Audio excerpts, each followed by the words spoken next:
Robyn Hood Season 1, Episode 2. Where we're at. Establish the main characters: Robyn, Mum, LJ, Alan, Much, Tuck, Sheriff, John, Prince, Chet and Marion. Robyn, Alan and Much are in a rap group called The Hood who trespass on construction sites to film their music videos. Little John is back from the military. Tuck is some kind of computer genius. John Prince wants to bulldoze Sherwood Towers, and he's manipulating the mayor. His son Chet is a womanizing, materialistic bum. Mum is protesting the development as it's her home. She protests in the lobby of Prince's building. Prince demands the sheriff arrest Mum for trespassing. In the melee, Mum is shot for no reason. In hospital, she's paralysed. Bail is set at $30,000. Robyn decides to steal Prince's antique coins to pay the bail. They get caught and Robyn threatens the sheriff with a deadly weapon, barely missing her with her first shot. They then steal John's Rolls Royce and sell it for parts after making a music video gloating about the theft. Mum's bail is paid. John Prince's crimes? Mainly having an unfair influence over government officials, the mayor, the sheriff. That one cop who just started blasting. The residents of Sherwood Towers crimes: trespass, resisting arrest, assaulting police, destruction of police property, trespassing, counterfeiting, breaking and entering, attempted burglary, assault, armed robbery and grand theft auto. Who has benefited from these crimes? The Hood mainly, and Robyn's mum. Possibly the residents of Sherwood Towers? The protest was on their behalf, and people who like cheap car parts.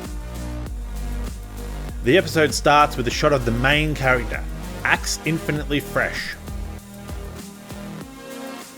There's been a party after the success of their crimes, and Much is chiding Alan for still being around the next morning, so assume this is Much's house. They send Robyn a text and her phone dings from LJ's room. Ooh.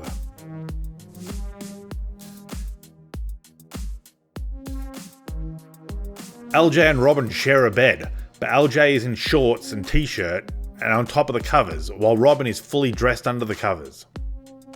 Who knows what happened? There's a bit of a "did we actually do that?" joke, but it's more about the theft of John Prince's car. They joke that he can't catch them if he doesn't have a car, but he has the police force in his back pocket, and they love drones, so why would that stop them?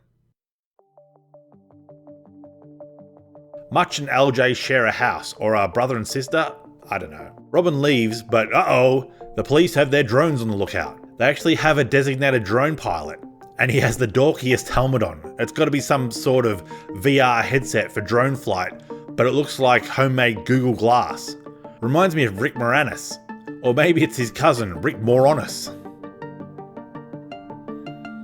The sheriff calls John Prince to tell him that the car was found. Right where we thought, Sherwood. No way! You mean the people in the masks that keep running to Sherwood Towers, that you know stole the car, ended up at Sherwood Towers? They're acting like it's super sinister, like they're planting evidence, but no, we know it was the people from the Sherwood. We saw it. Mum's in hospital still, paralysed after being shot in the spine from the front. Luckily it missed all the other organs and just hit the bone at the back. Robyn's sister is there and looks like she spent the night at her mum's bedside. Robyn basically just comes to tell the sister she needs a shower. Stinky. Cut to Prince John's house. Sheriff is there looking at the arrow that was fired at her. John Prince is telling her that people hate her because she put in the work to get where she is today, and they just want to take it. Sheriff jokes about how easily Prince will have his car replaced. John says it's about the principle of the thing and points to Sherwood. Shouldn't you be making arrests? I agree. The people of Sherwood are destroying any cameras that the police are putting up. More destruction of property. She says that the same people went from trespassing to armed robbery to grand theft auto. What's changed? Prince says, Tracy Loxley? They're so close to putting two and two together. She posted bail through crowdfunding. Surely these sites have protections against, for example, money laundering. Add that to the list of crimes.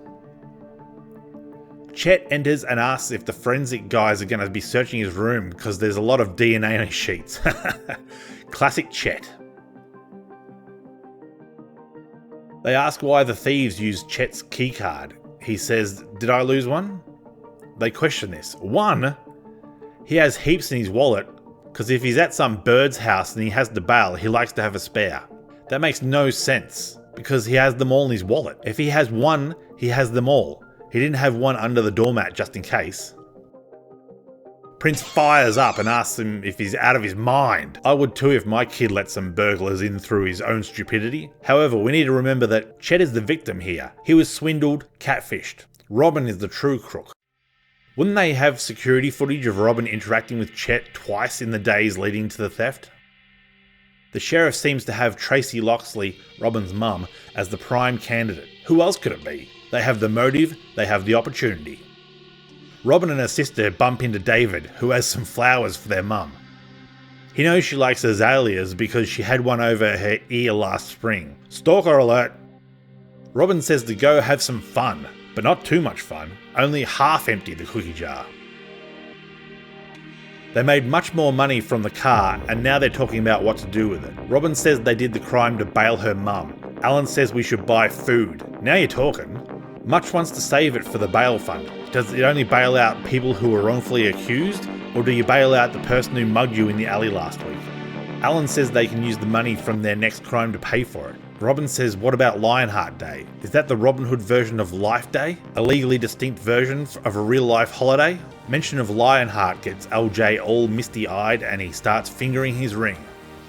Smash cut to the street sign at Sherwood and Forest. Robyn bumps into Marion, literally, a little meet cute. Does anyone else hear wedding bells? Marion lives in a place where it's allegedly a bad thing to live. I assume it's a wealthy suburb, you know, wealthy people being evil and all. But it's okay because Marion actually lives in her mum's basement. Oh my god, we have so much in common. Just then the cops turn up. About time. Drone Boy is here to get a better signal. Why they needed to race up to the place, I don't know.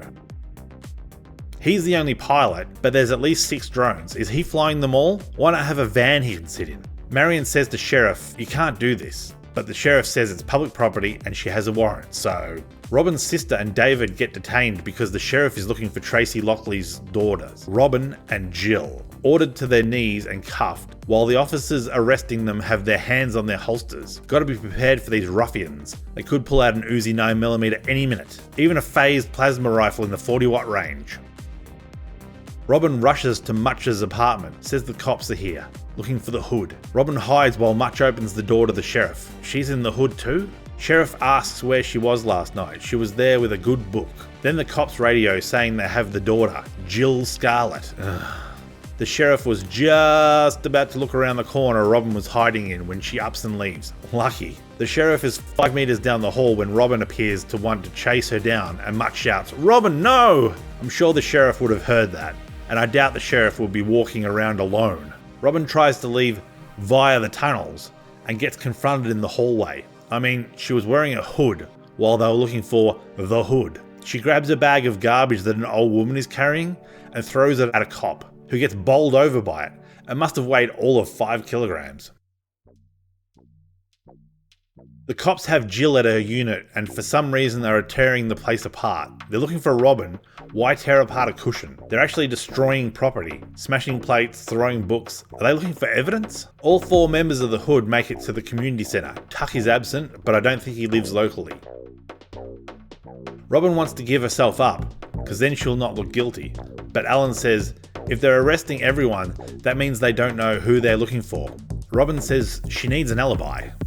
Sheriff has Jill in her bedroom. She notices the unmade bed and says that if she didn't make her bed, the nuns would take it away. So she was an orphan that was abused by the church.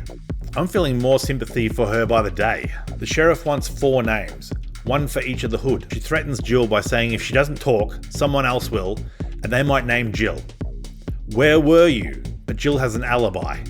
She was at the hospital in a vigil/protest. Sheriff looks defeated and says, I know you were there because I checked the pictures. But not your sister. She's so close. Robyn hands herself in.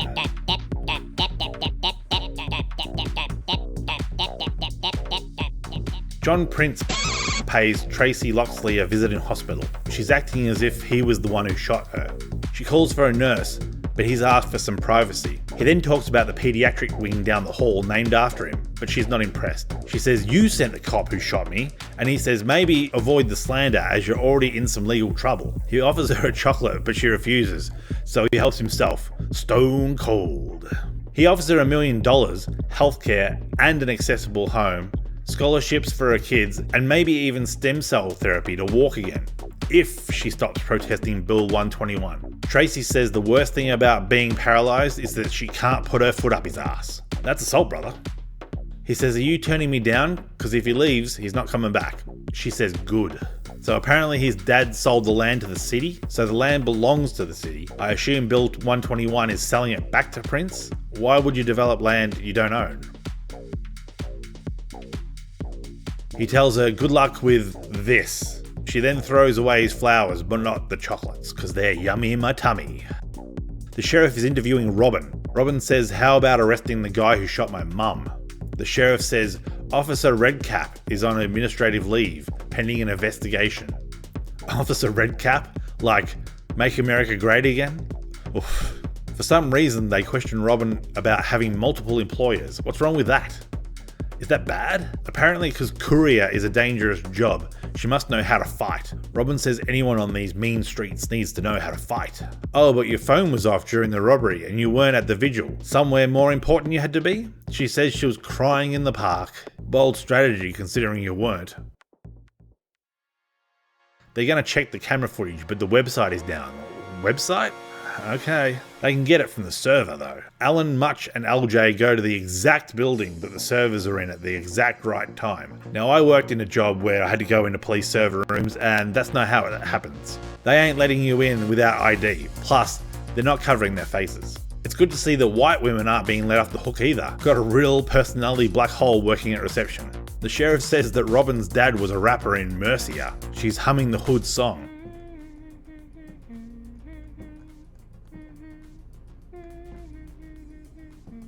I don't think they've ever given it a title.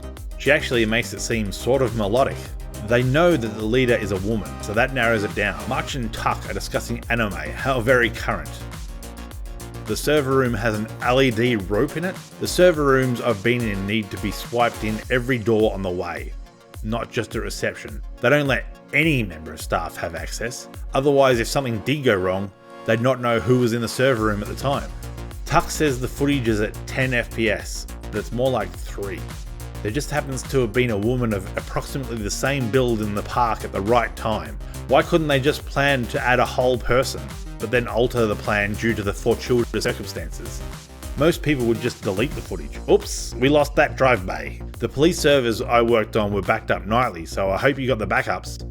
Sheriff says she used to patrol the towers. Drugs, domestic violence, murder. Robyn says that the towers aren't like that since they lost Lionheart. Whoa, was he the ringleader? Now it's just Grand Theft Auto and armed robbery. The crew in the server room are getting restless. They ask Tuck how long it's going to be, but I guess they forgot to put the image onto his screen because it's black.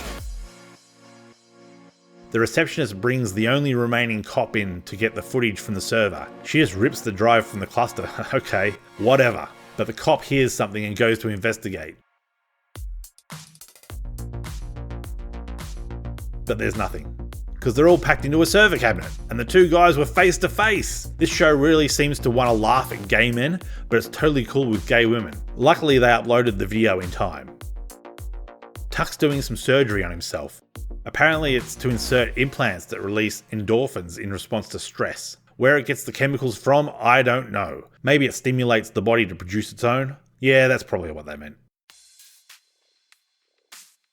Tuck seems to be the only one with a moral compass, as he can't continue. He can help when there's injustice, but now they're just going too far. Oh wait, they gave him a sullen look, so now he's on board. God damn it. Sheriff is threatening people. Turn over the hood, or you'll get jail for obstruction of justice. Not how that works. Marion turns up with an injunction. Then the lights go out. Robyn turns up in her mask and flips the sheriff off. Is this meant to free the people? Won't this make the sheriff more certain to lock everyone down? Drone Man is still in Tracy's apartment, and Little John sneaks up behind him and chokes him out. Add that to the list of charges. Robyn and Much get trapped in an alleyway. Look at them, just casually jogging. But Tuck makes the drones swoop the cops and they all cower in fear. Then once Robyn and Much escape, they crash the drones to the ground. The sheriff just stands there instead of going after the Hood. The Hood are all together tidying Tracy's apartment. Marion turns up and talks about how amazing the leader of the Hood is in their fox mask. How did she know it was the leader? The cops are piling up the charges on Tracy: obstruction, resisting arrest, conspiracy. Jill and her boyfriend arrive with pizzas and they start eating. And it's not until they take a bite that they realise it has pineapple on it. The sheriff is losing it at the drone pilot. Lady, he just got choked out on the job. For all he knew, those were his last breaths. The sheriff calls Prince and suggests pooling resources. Like, what resources? She says the Hood thinks they beat her, but she's just getting started. So you should, you're the sheriff. You don't give up on an armed robbery. Who would accept that? You need to arrest the people who smashed all the drones and assaulted your officer. So all in all, a very ordinary episode. Very little plot was progressed. Everyone's pretty much where they were at the start of the episode. They've not cleared Robyn's name, just managed to conjure an alibi for her location at the time of the robbery. They still think it has something to do with her and the residents of the tower. This is a 4 out of 10. The sheriff's department is just shown as woefully incompetent. Letting random people into the server room, leaving officers alone at an active crime scene. The only member of the Hood who is actually competent is Tuck, and even then he got lucky that a woman the same body size as Robyn was exactly where she said she was. Left too much to coincidence. Thanks for watching. If you like what you saw, please consider subscribing. I release reviews occasionally when time allows, and a thumbs up would be a big motivator for further reviews. If you didn't like it, feel free to leave a thumbs down and let me know how I can improve in the comments below. Anyway, I'm Mixie, thanks for your time, and have a good one.